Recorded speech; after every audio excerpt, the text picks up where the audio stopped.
Welcome to our podcast. I'm Jeff Pelletier. The purpose of our podcast is a simple question. Why is Israel important? Over the next many episodes, my partner Neil Johnson and I will seek to answer this question. There are just barely over 14 million descendants of Abraham, Isaac, and Jacob in the world today, and about 5.5 million of them live in Israel. The rest are scattered across and among the nations. For the sake of our podcast, Israel is both a country and a people. Welcome back, folks. This is Israel. Why is the Middle East important? I'm Jeff Pelletier with my partner Neil Johnson. And today, we're going to talk about an idea that, as Christians, we need to get this. If we don't get this, we're in trouble. It's really a powerful thing for us to understand what we're going to talk about, and we may do more than one show on this, but we are going to talk about it today. So there is a man in the Bible that said that he was the wisest man that ever lived. This man was Solomon. Solomon was a king. He was David's son, and he ruled Israel and built the temple. I mean, he did a lot of stuff. And he was very successful, very, very successful. He wrote Proverbs. And Solomon had a comment in Ecclesiastes, I think. Is it Ecclesiastes, Neil, or is it Revelation? It's Ecclesiastes. Yeah. He had a comment in Ecclesiastes where he said this: there is nothing new under the sun. Now that sounds, yeah, right, Jeff. You know, you would say to me, yeah, nothing new. Well, what about airplanes? You know what I mean? It's like you would say things like that to me, and I'm not against that. It's fine. It's fine, but that's not what he was talking about. He's talking about truth. He's talking about reality. And there's no new truth. The truth is the truth, and Solomon is making this point really, really well. And today we're going to try to talk about this. We want to give you a pretty extensive look at this idea that there is nothing new under the sun, and that actually what happens is things just keep repeating. It doesn't mean we're in a time warp. God is preparing us. I just want to say one more thing, and I'm going to throw it to Neil here and toss it. I wouldn't throw it at Neil. Toss it to him. But nothing new under the sun. So Solomon explains it by saying something like, and I don't have the text directly in front of me, he said, everything that was is, and everything that is will be. There is nothing new. And so that may not be completely accurate, but that's the gist, okay? So Neil, give us a starting point for understanding this. Yeah, well, first when you were trying to introduce this topic, I like to think about was Groundhog Day. We just keep... Yeah, there you go. Keeps repeating until we get it right. Right, yeah. or something, and that's not what it is. You're right, that's not it. And it people maybe are used to this idea of nothing new under the sun from the old band from, I think, like the 60s or 70s, the Byrds, to everything, turn, right? Yeah. They took that, lifted that idea right out of Solomon's discussion in Ecclesiastes. However, what you and I have discussed and what we've tried to point out many times is that Solomon was the wisest man, or is the wisest man who ever lived. He had special ordained wisdom to understand how things work, and he recorded and said, don't think anything is new. It's already been there. So as you and I go forward and we try to today cobble together this idea of, well, what are we seeing in our day? What's before us today? It's not new.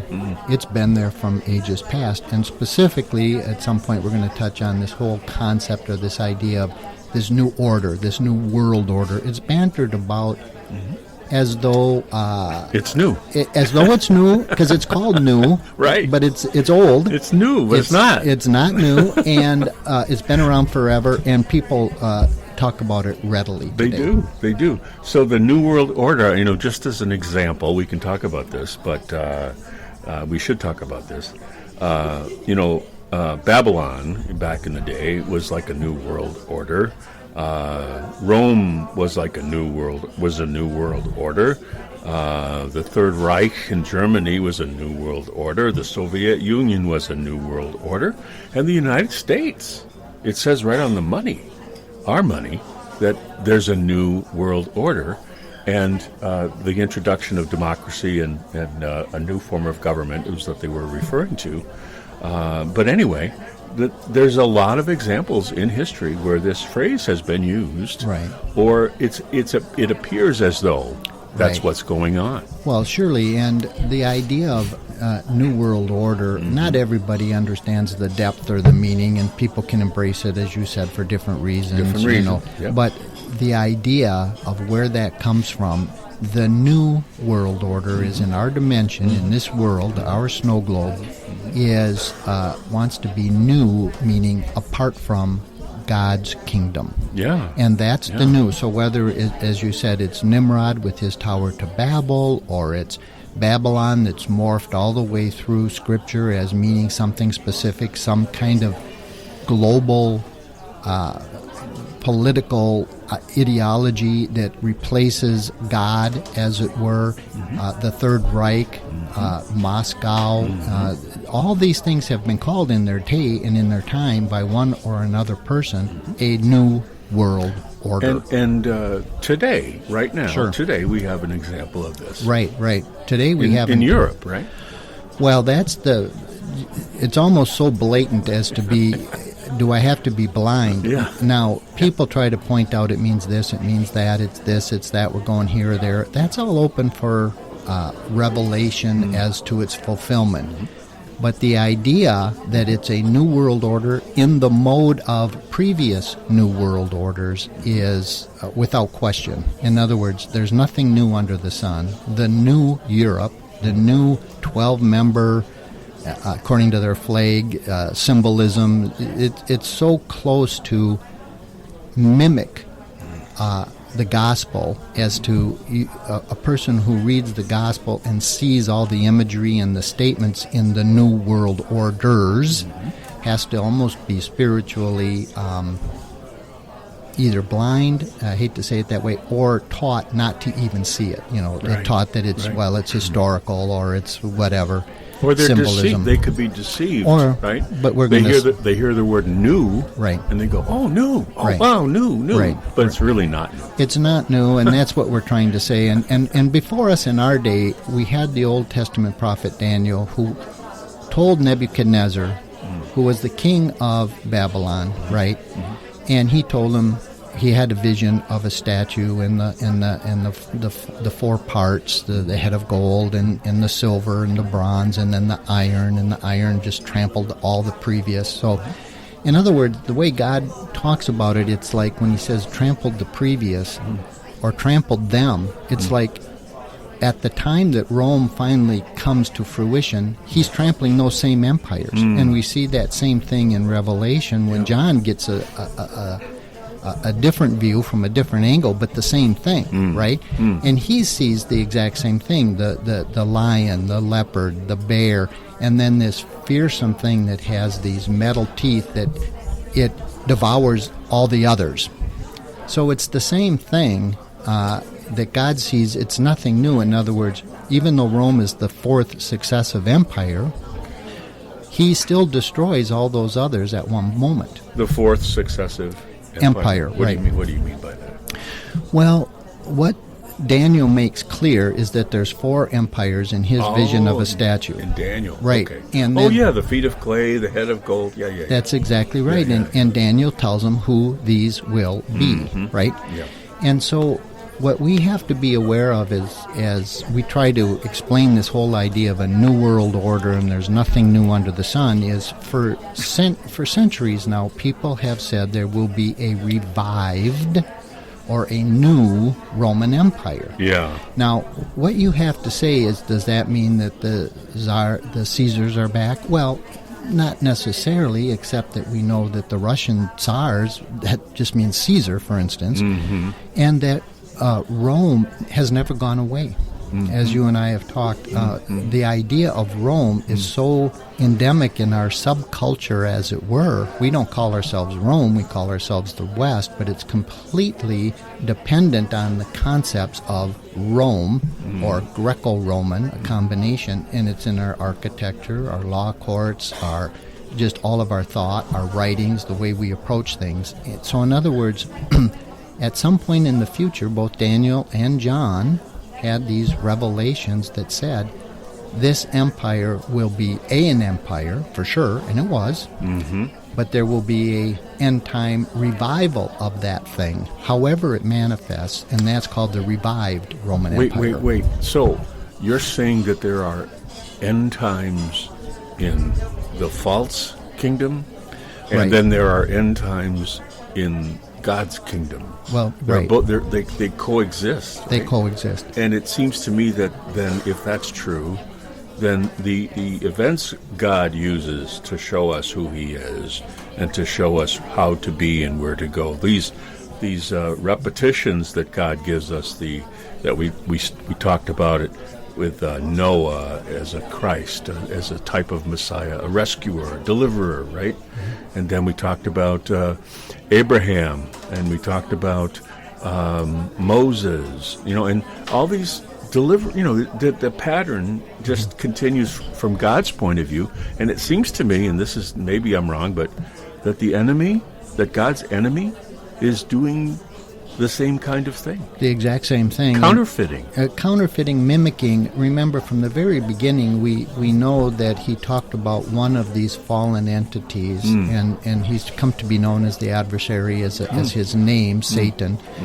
But he said, I will have my throne be equal to, or ascend up, or be above all these other angelic beings, and I will be on par with God. There we go. Now, the thing about that is from that point on, there's nothing new. Everything was seen in some type, pattern, picture, and or name, which becomes really hard, because why are we talking about Mystery Babylon as we sum up this existence? Because you and I pointed out on another show, this dimension we live in is terminal. It had a beginning, and it has an end time, and we call the end of it the end days. The end days. So, this goes back to Neil's explanation of 1,000 years is like a day, and a day is like 1,000 years. Another not new idea. Right? Well, I wish I could say I had a new idea, Right. but nothing's new. Right, nothing is new. But this whole idea of the Jewish calendar, Right. We talked about this. Right. The Jewish calendar, and there were 7 days of creation, and the Jews understood all the time that 7 days is a day is like 1,000. They've always understood it. Peter just introduced it to us in his letter to the Jews. He wasn't teaching it to them. He was just saying, as we know, Right. in Peter's letter, he says, to the Jews, as we know, Right. with God, a day is like 1,000 years, 1,000 years like a day. So God's plan of time began in Genesis 1, and it lasts, right, for 6,000 years, and then Jesus comes in the last 1,000 years, and then day 8 comes, which is eternity. Yeah, right? exactly right. We've already talked about this. We have talked about it. So it's and then at the end, I'm skipping ahead here. I'm sorry, but I just recalled that God says in Revelation, "I make all things new." So there is a new that is coming. Yeah, and you and I have discussed that, and I have said there's a experientially new, but it can't be new out of whole cloth, because it's still called Jerusalem. It's still be still a Jerusalem. place. It's Yeah. still a city. So, Yeah. in a sense, that's what we're trying to say is, yes, there's nothing new under the sun, meaning some kind of way, in God's view, we're limited in this dimension. Yeah. We are totally limited in our ability to think and process. Yeah. But God's view is there is an end. It's the end days, and He does eventually, after a certain length of time, when this dimension has an end, and we go into this mystical place. But it seems as though everything is seen in the same way, in the same patterns, you're right. but it's just different. No, you're right. Because if you look up in Revelation, it's all precious stones that we already know about: glass, gold, trees. Sun, I mean, it's light. it's really not. Right. So it's new, but it's not new. It's not experientially new, and kind of in that same way, although that will be far more strange to us, that eighth day experience. But up until that eighth day, many things, like a lot of Christians, as we've talked about, will read the book of Revelation and think that's the definitive book and it's all just summed up there. True enough, and it could be, except there's nothing new Right. in Revelation that wasn't either directly manifest or at least at a minimum hinted at in all of the preceding pages of the Bible. So, for instance, we know, as we're trying to get here to this idea of a revived Rome that's right in front of us today, and who is that and what's going to happen, we know that God did not mind, did not feel threatened at all, and went out of his way to somewhat get people to understand that there is a culmination, that there's nothing new, and that it will look like this. We have the Olivet Discourse. His own disciples said, okay, Master, and we only get a paragraph. They talked to him days and hours and endless times that we don't even have. But he went into a great expansion of what the end days would be like. He did not say that's not, don't even ask those questions. Nope, he told him. He brought John up after he told him, come up here, and showed him all kinds of wondrous things from the vantage point of another dimension, looking down on our dimension, as it were. And, as we've said many times, freaked John out of his ever-loving mind, right? And it would freak us out, too. Sure. But the idea is that what he showed him was very strange, very symbolic oftentimes, but nothing new. We've seen the exact same things in one form or another throughout. So here we come to our day, and we're trying to get to what is this New World Order. There is a New World Order. And in front of us today, in John's writing, we have this thing that many people have said doesn't originate with Jeff or Neil. There will be a revived, meaning it will be breathed again. It will have some manifestation of Rome. And you have discovered, interesting, that Boris Johnson, who's the Right. the Prime Minister of England, and he's the fourth Prime Minister in 2 years. That's amazing, right? Yeah. So he alluded to this. Right. Would you talk about that? Yeah, for sure. And the thing that's really important is, as I say to you often and we talk about, is that you have to pay attention to what's just accepted normal discussion in any conversation today. In other words, Pay attention to accepted normal conversation because what is accepted to be discussed today may have been either taboo or just ridiculous at a different time and place, but what's being discussed today will give you insight into, wow, that's just accepted as normal. And one of the things that's accepted as normal, in addition to all these warnings we had in Revelation, for instance, of a cashless society and a one-world government embodied by Rome and so on, that at one time was just way outside the norm of discussion, today is just commonly thrown about in the press and on TV. We need one world currency. It'll solve this issue and that issue, and if we had one government, that would solve this issue and that issue, and wars would go away, and blah, blah, blah. All these promises, right, that are not to be, but they're in the conversation. Well, in our conversation today, we have this idea of Rome and Boris Johnson, who up until just very recently was the Prime Minister of Great Britain, and he flat out said, we need to revive Rome. We need to have a new world order based on the Mare Nostrum, the idea of Rome controlling. And he said it based on the Roman principles. And he laid it out. And Jeff, if you listen, just like it will be to the anti-Messiah, his arguments will be eminently sensical. It's not like he's going to come and say, do all kinds of crazy things. They will, and the only way people, Christians, can battle that is to know, wait, I was warned this would come. I don't care how much sense it makes.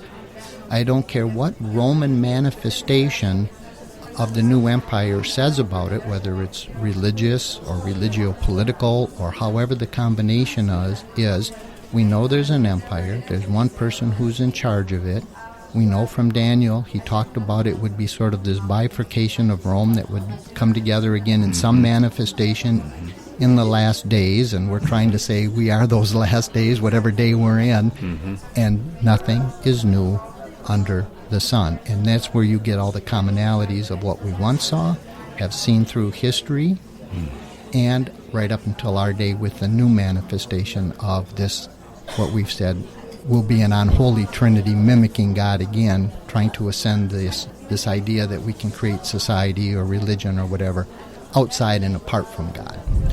Yeah, that's the key, right, Neil? This whole new world order thing, this whole attempt, as you say, to restore the idea of the Roman Empire, to mimic, to use that format, to make it new again, to bring it back. All of that, as we look at the European Union, how does the European Union and those nations, and we also, as we look at the United Nations, as we look at the League of Nations, right? I mean, it seems to me that we've been trying to do this for a long time. All the way back to Nimrod in Right? the Tower of Babel. Right. We don't need God. We will ascend. Exactly. And we will become, and we will make. Yes. And that is the same thing today with the socialists in Europe. They have, I'll use the term because this was the whole idea of Europe. Europe was raped by Zeus, right? Raped and by her name Zeus. was Europa. And Wow. today we call Europe, but it's from Europa. Wow. And he turned into a bull. And we see all these imagery, these things that are nothing new. And that's exactly what the European Union, for instance, today uses. Well, out of the European Union, of course, anybody who reads any history, and that's where Rome was, but the emperors through thousands of years, since Jesus' day, were called the Roman Emperor. In other words, they were the Holy Roman Emperor. So even though it was political, Yes. it was also a religio title.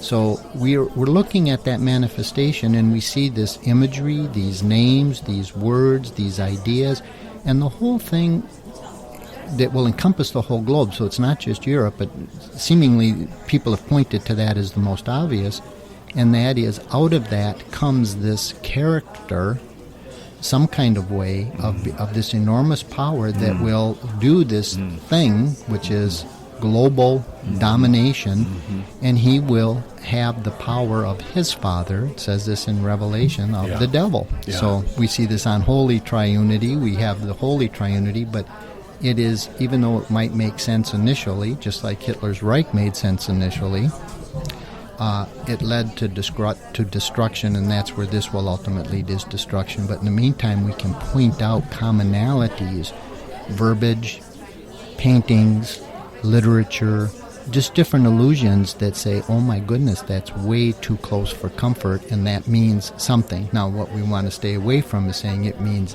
definitively and specifically A, B, C, and D, and it will happen this way. People get off when they do that. But just to know generally where we're headed, in other words, I need to know if I'm headed north, east, south, or west. Where am I headed? And I know if I had north, east, south, or west, what it looks like as I go that direction. And that's what the Bible helps us with. And that's where we are in these end days. These things should not catch us unaware. We are aware that we will see these things. So what is the purpose, in your opinion, of the counterfeits? Why have these things that are not God, that have the appearance of being like God, and have the power and the majesty of kind of God, but they're not God, right? It's this wonderful government state, whatever it is, and then from this unity, this governmental unity that we all want with the United Nations and the European Union, out from this comes this person. Right? And it's a counterfeit Jesus. And it's a counterfeit of what we read about in Scripture entirely. And these people are not the first to claim this. I mean, we can go right to Nimrod, and in the biblical context, it gives a very little account. But in extra-biblical accounts, there's a lot written about Nimrod that the ancient Jews were very familiar with. Unfortunately, Christians today are very not familiar with. But his whole idea was to ascend to God, and that's part of the problem when you ask why, is some people would do anything for the power of their day. In other words, we can look back on history and see what people did for power and say, wow, I wouldn't have done that just to have a better horse carriage or a better whatever. But to them, it was everything. Well, in our day, they look at where we are as this dimension, and they are able to compare either just having power in this dimension Or, like some people, the devil specifically, he could see this enormous other dimension, and he wanted to ascend to be equal with God. As a matter of fact, we know that because he offered it to Jesus as his temptation. We can see Jesus gave him a thrice timed rebuke for his efforts, but he never told him it's not yours to give. So in other words, we can see that this unholy Trinity has this dimension, in a sense. And they mimic God because that's all they know, for one thing. And the allure of power is insatiable both to mankind and to these spirit beings. And they've seen just how far above the this dimension that power actually is. It's almost irresistible. I think there's another aspect to it, Neil. I don't disagree with anything you just said, but I think there's another. God wants all to be saved, none to be lost. Sure. The enemy is all about getting people lost. He does not want God to save everyone. He's opposed to salvation. He's opposed to people being with Christ, to being in heaven with. He's opposed to it. He doesn't want anybody to be saved. He wants everybody to be lost. And that's his goal, right? And the way to do that is by deceiving them and getting them to take the mark of the beast, whatever that beast is at some point, right? And who worship the beast, and it says in Revelation, those who worship the beast, who take the mark of the beast, will go into the lake of fire. Yeah. Wait, let me finish one more Sure. thing. And so he's actively trying to cause more and more and more people to fall into the lake of fire. Because Satan knows the end. He knows what's going to happen. He's already defeated. He understands. Christ has won. He's just going to cause as much hell as he can until it's over, right? I think that that's true. I'll just say in response to your comment that I have a slightly different comment, and Okay. that's that I think that, I don't disagree with any of that, and I don't know any of this to be true, but I would say that historically Christians have said Satan knows he's defeated. I don't think he does. When you're a madman, you don't think you're defeated. I believe he thinks he can still win. Now, his ultimate demise is he wants people to follow him, Yeah. but ultimately we know where it ends, destruction. Because it's outside of God, it will be destruction. Hitler wanted people to follow him. He was just an image of this.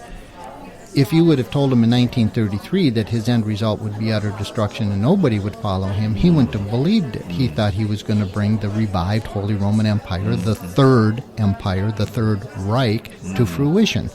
So it's the same way as we see a little glimpse of that in the Gadarene encounter with Jesus and the demons who said, I am Legion. There's many of us here. And they said, begged him, can we go into the pigs? Well, for whatever reason, who knows, but Jesus allowed it. But what's interesting with that is they immediately had to have form. They had to get into some kind of human preferably, form. But then they immediately destroyed the very vessel that they begged to be into. So we know the end is destruction, but they're incapable of thinking that, in my opinion. No, it makes sense. In other words, it's reasonable to assume that even though it's obvious to you and I that Satan is defeated, that he doesn't think that. Right. Because why else would he invest so much time and effort, right? Well, he still thinks he can. He thinks he can win, right? So I can live with that. But I do think that. But I don't know that. No, I know. We don't know anything, right. really. We're going to all look back. It's all interesting. But right. I would love to hear from our listeners here on our Facebook page, which is Israel, Why is the Middle East Important? Please go to our Facebook page and tell us what you think of what we're saying here, and what you think is important about the end times, and what you think about nothing new under the sun, and what you think. We would love to hear what you think, because getting people to think about this is all we're really trying to do. We're not trying to tell you what to think. We're maybe trying to help you how to think, but not what to think. We're giving you our opinion. We're giving you what we think, and then it's up to you. Ultimately, you have to stand before Christ. You have to stand before God, the judgment seat of Christ, and you have to give an account. So, we all have that. Everybody has to do that. So Neil, I think what I would like to do, if it's okay with you, is I would like to continue this discussion. Is there anything you want to say before we end this particular installment?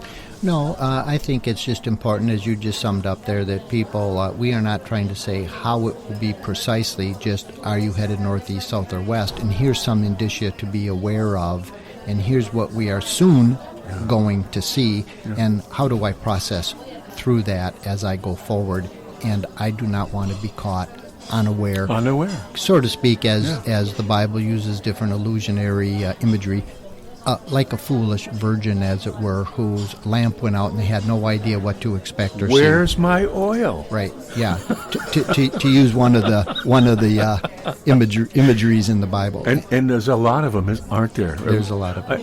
And they keep repeating. Right. In the Bible. Right. Right? They're not just said one time. Right. Right? Jesus used many examples.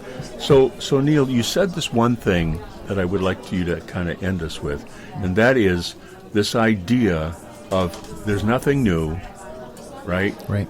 And when everything comes to fruition, we're going to say something.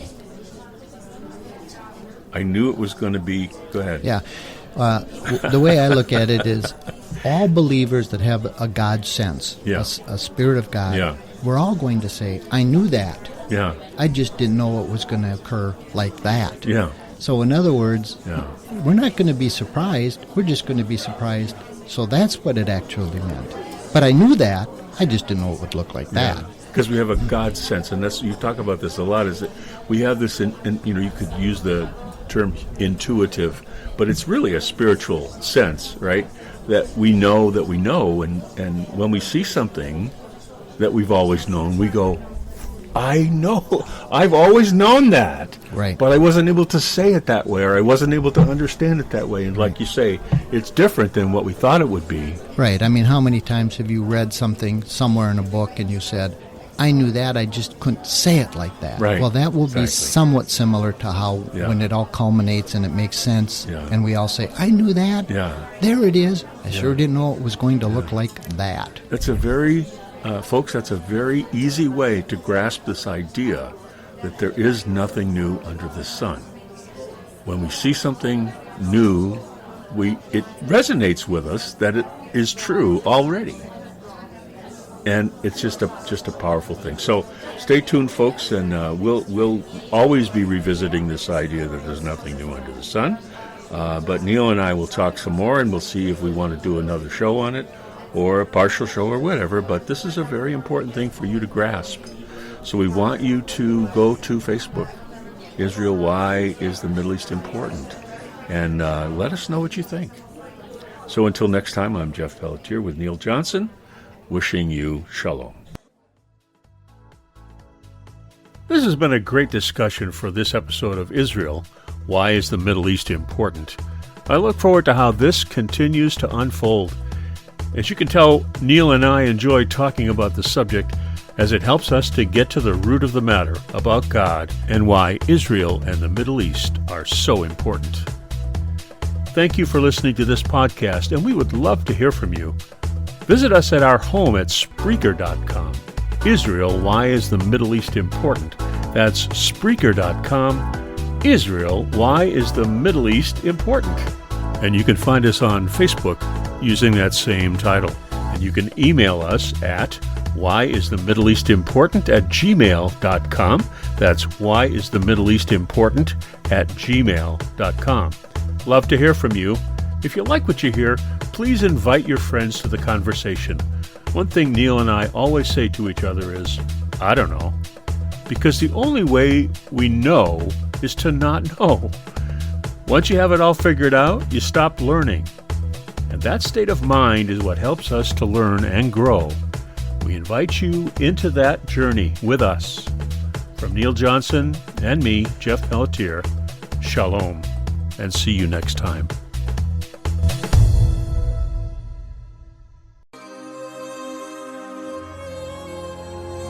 יברכך אדוני וישמרך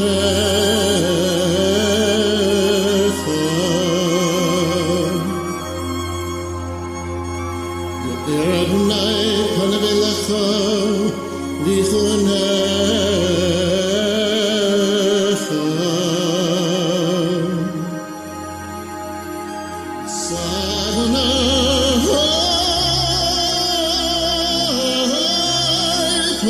אליך וישם לך שלום.